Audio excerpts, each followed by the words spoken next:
Singhu border पर जिनकी क्रूरता के साथ हत्या की गई थी, उनकी धर्मपत्नी जसप्रीत कौर और उनकी बहन राज कौर और साथ में 4 बेटियां, क्योंकि 2 परिवार उसी के ऊपर ही डिपेंड थे। और उनके जसप्रीत कौर के पिताजी और भाई यानी लखबीर सिंह जी के फादर इन लॉ और ब्रदर इन लॉ दोनों इसमें आज मिलने के लिए विशेष रूप से आए थे, जिनका मुख्य रूप से कि उनके साथ डिस्क्रिमिनेशन हुआ है, अत्याचार हुआ है।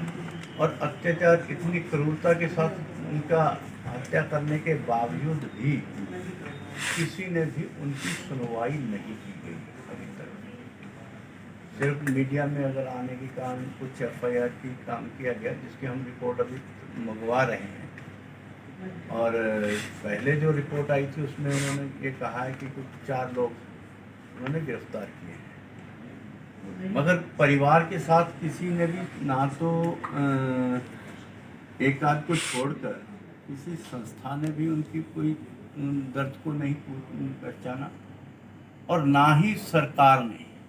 और विशेष रूप से क्योंकि पंजाब सरकार बाकी जगह पर तो दूसरे प्रदेशों में जाकर तो बहुत बड़ी बड़ी घोषणाएं भी करते हैं, मगर उनके प्रदेश में ही इतनी बड़ी घटना घटी, उनके प्रदेश के व्यक्ति के लिए इतनी बड़ी क्रूरता के साथ उसकी हत्या की गई, वहाँ पर किसी ने भी एक पूरी सरकार की तरफ से कोई एक शब्द भी नहीं बोला गया।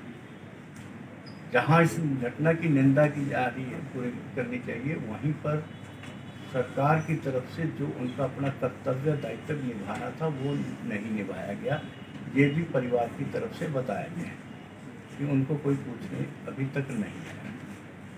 कमीशन ने इसका संज्ञान लेकर अभी हमने इनको आश्वासन दिया है कि हम जो उनको कंपनसेशन की पैसा होता है वो जल्द दिलवाने का काम जो है कमीशन वो करेगा। और PO एक्ट के अधीन सबके ऊपर FIR हो, ऐसा भी हम सुनिश्चित करवाने के लिए जल्दी अधिकारियों को बुलाएंगे। और साथ में क्योंकि PO एक्ट में बच्चों का क्यों बहुत छोटे छोटे बच्चे आप देख रहे हैं कि सबसे बड़ी बेटी 9th में है और सबसे छोटी 5th में, तो ये अभी छोटी बच्चियां हैं, इनकी शिक्षा का, इनके पालन पोषण लालन पालन का भी जो व्यवस्थाएं इस PO एक्ट में है, जब तक ये इनकी शादी नहीं हो जाती तब तक उनके लालन पालन के लिए भी सरकार में इसमें व्यवस्थाएं रखी गई हैं। एक माता के लिए पेंशन की प्रावधान भी है, और PO एक्ट में जो है उसमें एक मुश्त 8.25 लाख रुपया दिया जाता है, और जिसका 4 लाख 50% जो है वो FIR के साथ ही दिया जाता है। वो भी हम जल्द इनको दिलवाने की कोशिश करेंगे। उसके लिए अधिकारियों को यहाँ पे तलब भी करके बुला के भी उनको हदायत भी देंगे कि ये जल्द से जल्द किया जाए। तो अभी तक दूसरी जो घटना एक और है कि किसी का भी सामाजिक बाइकाट करना भी, यह भी PO एक्ट के अधीन आता है, क्योंकि ये घोषणा की गई है कि इस परिवार के साथ कोई संपर्क नहीं करेगा, इनकी कोई धार्मिक मर्यादाएं नहीं पूर्ण कर दी जाएगी। जैसा आपने देखा मीडिया में छपा है, इस संस्कार में उनको कोई अरदास भी नहीं करने दी गई। और ये चाहे तो इससे जिसके प्रति उनका एक श्रद्धा थी सिख धर्म के प्रति, अगर ऐसा नहीं होगा तो इनकी ये कहीं ना कहीं, क्योंकि बॉर्डर एरिया में हमने पहले भी अकाल तख्त के जत्थेदार को अपना पत्र लिख के ये शंका भी व्यक्त की है, क्योंकि बॉर्डर एरिया में बहुत सारा धर्मांतरण हो चुका है और बहुत तेज़ी से हो रहा है। अगर ऐसी घटनाओं को ना संभाला गया तो ये धर्मांतरण को बढ़ावा देगी, और इसके लिए हम फिर निवेदन करेंगे अकाल तख्त के जत्थेदार को भी और सभी सिख समुदाय के सभी को, जितने भी उनके प्रमुख लोग हैं, कि इसमें इनकी मर्यादाओं के अनुसार इनका भोग खुद आगे बढ़कर करें। और कहीं भी इस पूरी घटना में अभी तक भी लखबीर सिंह ने कोई अप्रिय घटना की या कहीं बेअदबी की, ऐसा कहीं भी कोई एविडेंस नहीं मिला। और जबकि वो उन्हीं के पास सेवा करने के लिए उन्होंने रखा। अब वो कह रहे हैं कि कौन लेके आया कौन नहीं लेके आया।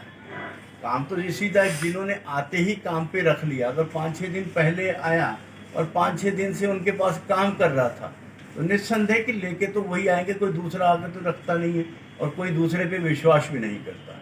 तो वो कहीं ना कहीं वो अगर कोई जिसका साजिश किया जा रही है, तो अगर हम दूसरे तरीके से देखें कि बहुत सारे लोग ये मैंने कहते हुए सुना है इस साजिश का इस बीच में के लिए करवाई गई है, तो हो सकता है साजिश की गई हो, क्योंकि दशहरे के ऊपर बहुत सारी ये चीज़ें आमने सामने आई थी कि हिंदुओं के त्योहारों को ही टारगेट करके ये कार्य कर गया और ये दशहरे के ही दिन किया गया। इसके लिए शंका उल्टी भी हो सकती है, एक तरफा शंका मत कीजिए। और जब तक शंका हो तब तक किसी को दोषी नहीं किया करार दिया जा सकता, और जब तक किसी के पास कोई सबूत नहीं है तब तक लखबीर सिंह को दोषी भी नहीं किया जाना चाहिए, ये भी हमने कहा है। और साथ में जो अभी मैंने जैसे कहा कि अधिकारियों को बुलाकर जल्दी इनको जो फाइनेंशियली ऐड भी होती है और उसमें जो जो प्रावधान है बच्चों की शिक्षा के लिए, पेंशन के लिए, वो सब हम यहाँ से करवाएंगे। और परिवार ने ये भी कहा है कि वो अपनी मर्यादाओं के अनुसार उनकी आत्मिक शांति के लिए अगर वो नहीं भोग डालने देंगे तो किसी और से हम जरूर करवाएंगे अपनी आत्मिक शांति के लिए। ये इनका अपना पारिवारिक डिसीजन है, वो क्या करेंगे क्या नहीं करेंगे उसमें हमारा कोई दखलंदाजी नहीं है।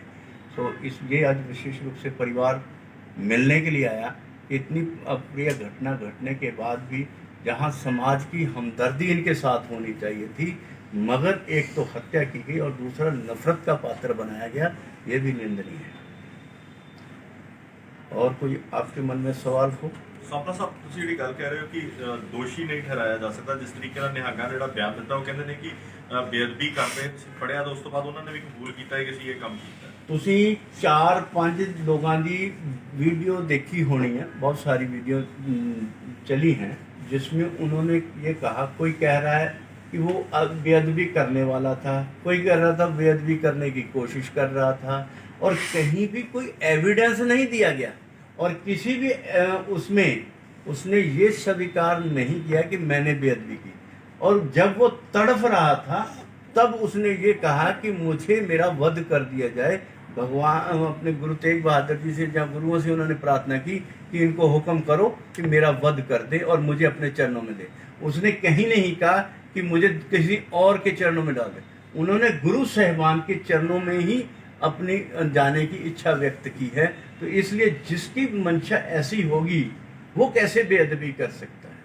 और ये जो उसकी अंतिम तक भी यही था कि ये मुझे मेरा वध किया जाए और मुझे गुरुओं के चरणों में जाने का जो उनमें जाने को वो मुझे अपने चरणों में स्थान दे।